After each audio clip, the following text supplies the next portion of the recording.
Qu'est-ce qui se passe aujourd'hui ici? Alors, nous sommes au Sénat, à la salle Clémenceau, et c'est une organisation de l'association Amitié Judéo-Noire. Eh bien, vous savez, les Noirs et les Juifs ont quelque chose de commun, c'est qu'ils ont souffert tous les deux. Et donc nous essayons de rassembler les deux peuples pour essayer de créer un lien très fort. Aimé Césaire déclarait en 1945, quand je tourne le bouton de ma radio, que j'apprends que des Juifs sont insultés, méprisés, pogromisés, je dis qu'on nous a menti. Hitler n'est pas mort.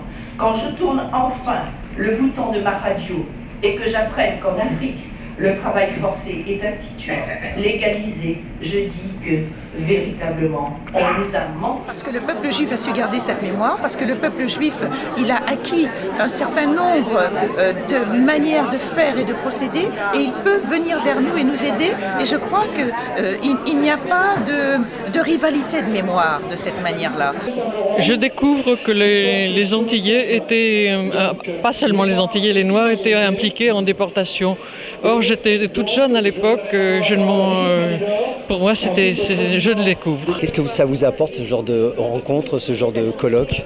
Écoutez, pour l'instant, pour moi, c'est bouleversant parce que j'aurais voulu qu'André soit vivant pour voir ça.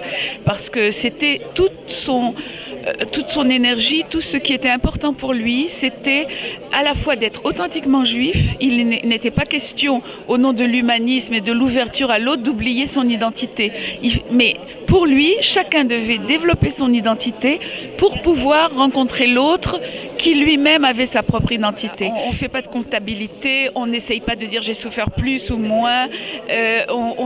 On dit, moi j'ai souffert, toi tu as souffert, je te reconnais et je te comprends et tu n'es pas seul. Et c'est exactement le message d'André Schwarzbart. La négritude a été la première expression de l'affirmation identitaire chez les intellectuels noirs. L'Antillais Aimé Césaire a inventé le terme, l'Africain Léopold Sédar Senghor s'en est fait le chantre. La poésie est une arme pour le noir, comme sans doute l'humour est un bouclier pour le juif. C'est en s'inspirant de la négritude qu'Albert Memmi a forgé le terme de judéité. La judéité est le fait et la manière d'être juif, écrit-il. Le mot est passé dans l'usage courant, il est assez neutre. En revanche, je ne vous apprendrai pas, devant Simone Schwarzbart, dont l'œuvre contribue à la mémoire des siens et à la beauté de la littérature française, que la négritude a fait l'objet de discussions et de controverses. Tirer des leçons sur le devoir de mémoire et aussi vous montrer à quel point vous avez raison, que les Juifs ont raison, qu'ils doivent s'y tenir, parce qu'en absence de mémoire, c'est, l'exemple même de l'absence de mémoire. Ce sont des descendants d'esclaves et qui ont énormément de difficultés. Vous n'avez pas connu cette histoire-là? Est-ce que vous avez l'impression d'apprendre des choses par rapport à ce qu'on a entendu sur la déportation des Noirs, justement, dans les camps de concentration?